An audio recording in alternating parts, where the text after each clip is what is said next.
여러분, 개그맨 중에 이용주라는 개그맨이 있습니다. 새롭게 하소서에도 출연했던 크리스찬 개그맨입니다. 이 개그맨 이용주는 어렸을 때 할머니와 함께 지냈는데 본인이 늦장을 부리고 게으르게 있으면 꼭 말씀으로 깨워주셨다고 합니다. 게으른 자여 개미에게 가서 배우라.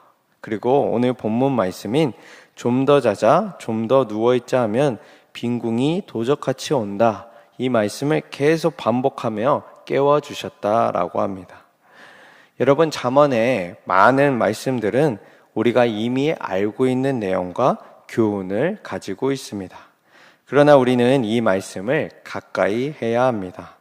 왜냐하면 이 말씀들은 우리가 항상 이 말씀들을 묵상하고 선포하다 보면 어느새 이 말씀이 우리 삶을 움직이는 큰 하나님의 능력이 되기 때문입니다.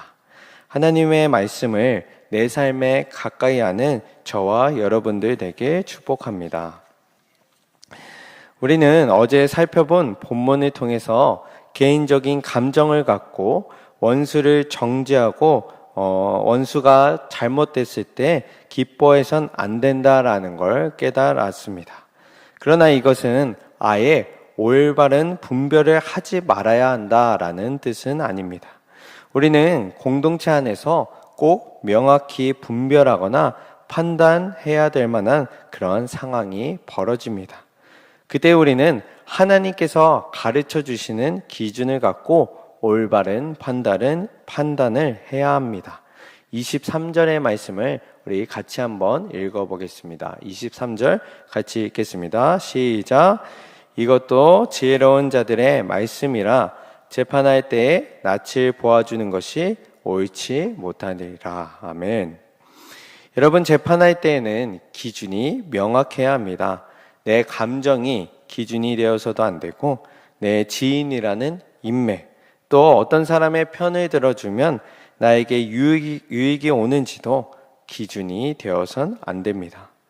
지금도 그렇지만 당시에 재판할 때 악한 사람을 봐주기도 하고 뇌물이 오가고 악한 사람에게 옳다 하는 일들이 벌어졌습니다.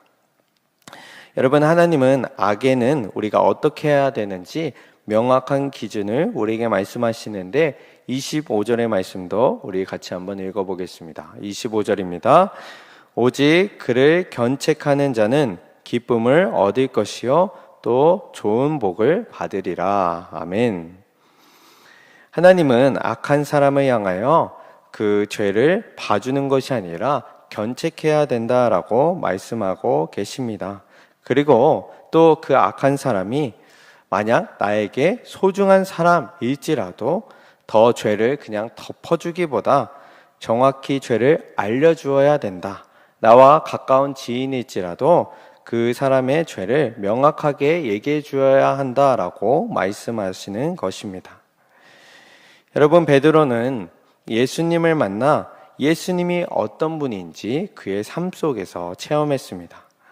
베테랑 어부였던 베드로는 물고기를 절대로 잡을 수 없는 상황 속에 그 불가능을 가능케 하시는 예수님의 능력을 경험했습니다. 그때의 베드로의 모습이 어떠했습니까? 그때 베드로는 그 전능하신 예수님의 존재 앞에 엎드려 예수님, 저를 떠나소서, 자신은 죄인이다라고 고백하게 되었습니다. 그렇게 전능하신 예수님 앞에 서니까 자신의 죄를 감출 수 없다라는 걸 실감했기 때문입니다. 여러분, 자신의 죄를 깨달아 알고 고백하는 것은 신앙에 있어서 굉장히 중요한 그런 부분입니다. 죄인임을 깨달아 은혜가 은혜되고 죄인임을 알아야 하나님을 온전히 볼 수 있습니다. 하나님 앞에서 죄인임을 깨닫는 저와 여러분들 되길 소망합니다. 또한 내가 아끼는 자라고 하여서 무작정 그 죄를 덮어주거나 봐주는 거나 넘어가는 것이 아니라 지혜로운 책망을 하여 죄를 깨닫게 해주는 저와 여러분들 되길 소망합니다. 오늘 본문 27절의 말씀도 우리 같이 읽겠습니다. 27절입니다. 읽겠습니다. 내 일을 밖에서 다스리며 너를 위하여 밭에서 준비하고 그 후에 내 집을 세울지니라. 아멘. 여러분, 이 말씀은 당시 집을 세우는 사람을 향한 조언입니다. 집을 세우기 위해서는 세우겠다는 원대한 목표와 비전도 중요하지만 그보다 먼저 집을 세울 비용을 구하기 위해 열심히 땀을 흘려 일을 하고 밭에서 나온 것으로 그 집을 세울 대가를 마련하라는 말씀입니다. 여러분, 신앙은 무작정 이상적인 것, 우리 현실과는 전혀 동떨어진 것만을 추구하라고 하지 않습니다. 이 현실의 삶 속에서 하나님의 뜻을 실천하고 또한 그러기 위해 내가 땀을 흘리고 희생과 대가를 치러야 한다라고 말씀하고 계십니다. 야고보서 2장 15절 16절의 말씀을 제가 읽겠습니다. 만일 형제나 자매가 헐벗고 일용할 양식이 없는데 너희 중에 누구든지 그에게 이르되 평안히 가라, 덥게 하라, 배부르게 하라 하며 그 몸에 쓸 것을 주지 아니하면 무슨 유익이 있으리요. 아멘. 여러분, 만일 형제나 자매가 헐벗고 먹을 게 없어서 굶주리고 있습니다. 그런데 누군가 찾아와 따뜻한 말을 해줍니다. 아이고, 좀 평안히 가서 몸 좀 따뜻하게 하세요. 뭐 좀 챙겨 먹으세요. 여러분, 이렇게 말만 한다면 대체 무엇입니까? 내가 내 비용을 내어 이 사람을 도울 희생을 감수하지 않는다면 그것이 무슨 이웃사랑이며 우리가 하나님께 대한 믿음이냐라고 야고보서의 저자는 그러한 믿음을 책망하고 있습니다. 여러분, 그리스도인은 현실을 알고 그 현실 속에 하나님의 뜻을 녹여내는 사람입니다. 그러기 위해서는 참 많은 땀과 희생, 때로는 큰 대가를 감수하며 이 하나님의 뜻을 실천해야 된다라는 것입니다. 교회 안에서 우리는 발벗고 교회의 현실적인 문제들을 해결하며 하나님의 지혜를 통해 교회를 하나하나 운영해 나아가야 할 것입니다.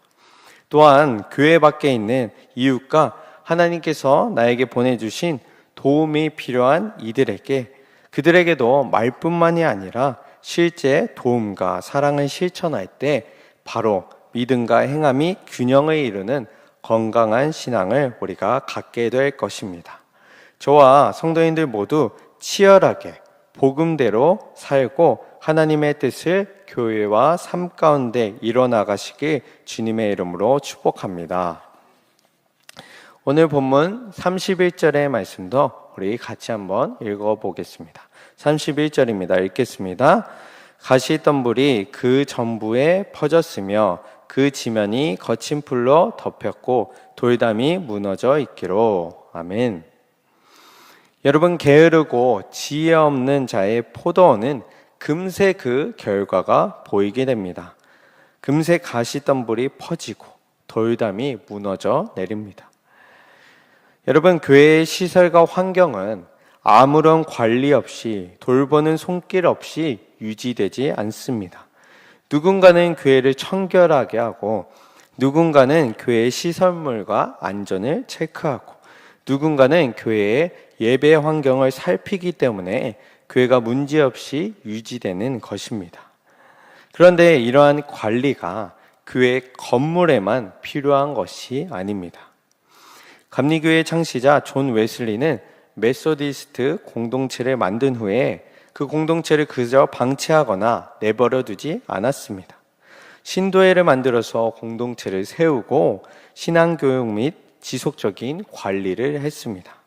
그러자 신도회의 규모가 커지게 되었고 이 많은 사람들을 한 번에 관리하고 돌보는데 한계가 있어서 바로 속회라는 것을 조직하게 되었습니다. 10명, 12명의 이 소그룹 속회를 통해서 성도의 삶과 신앙을 점검했습니다.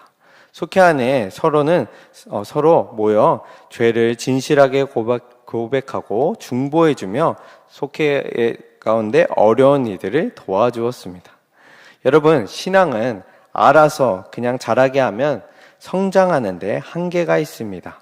신앙의 리더들이 먼저 본을 보이며 속도원들을 돌봐야 하고, 속도원들 또한 적극적으로 리더를 따르며 배워나갈 때 교회가 생기 있고 건강하게 성장하는 것입니다. 여러분, 일신교회의 공동체들도 마찬가지입니다. 속회와 선교회, 교육부서 및 모든 공동체는 지속적인 관리와 관심 없이는 돌아갈 수가 없습니다. 교회는 자동화 시스템을 운영하는 것이 아니라 각 교회의 지체 되시는 성도님을 통해 관리되고 세워지기 때문입니다. 우리 한 사람 한 사람이 교회의 일원이 되어서 서로를 돌보고 세워나가시길 소망합니다. 안전불감증이라는 말의 뜻은 위험이 존재하지만 그 위험을 대수롭지 않게 여기거나 괜찮겠지 하며 넘긴다라는 뜻입니다.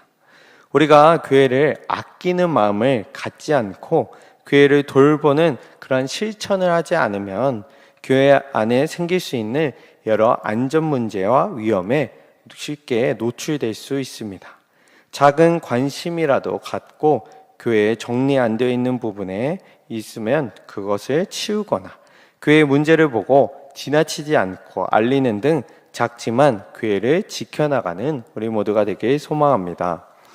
이는 또한 우리 성도님들에게도 적용이 됩니다. 우리가 익숙한 서로를 항상 만나지만 함께 지내다 보면 웃는 얼굴 뒤에 있는 그 성도님의 어려움과 슬픔은 보지 못할 수도 있습니다. 서로가 익숙하더라도 그래서 함부로 대하거나 상대방의 마음을 쉽게 생각하지 말고 항상 따뜻한 마음을 갖고 서로를 돌보는데 최선을 다하길 소망합니다. 오늘 주신 하나님의 이 지혜의 말씀을 정리하겠습니다. 하나님은 우리에게 사람의 기준과 판단이 아니라 공정하시고 정의로우신 하나님의 판단을 따라야 한다라고 말씀하고 계십니다. 나에게 유익을 주는 사람, 내 지인이라는 그런 기준이 아닌 하나님의 기준을 갖고 때로는 나에게 아끼는 사람에게도 하나님의 기준으로 지혜로운 견책도 할 수 있는 우리 모두가 되길 소망합니다. 참된 신앙인은 말과 이상만 갖고 있는 그런 신앙인이 아닙니다. 우리의 현실 속에 하나님의 뜻을 성취하려고 몸부림치고 땀을 흘리며 때론 희생도 감수하는 게 참 신앙인입니다. 교회와 우리의 삶의 터전 가운데 행동하는 신앙인, 감수하는 신앙인이 되어 참된 빛과 소금의 역할을 감당하는 우리 모두가 되길 바랍니다. 게으르지 말라는 말씀은 항상 성실하게 신앙과 이웃을 점검하고 돌보라는 말씀입니다. 일신교회의 이 건물도 우리가 하나하나 돌보며 관심 갖고 앞으로 더 귀하게 쓰일 방면으로 고민해 나아가는 우리 모두가 되길 소망합니다. 또한 교회의 지체가 되는 서로를 지속적인 사랑과 가르침을 통해 지탱하고 세워나가는 일신교회 모든 성도님들 되시길 주님의 이름으로 축복합니다. 아멘.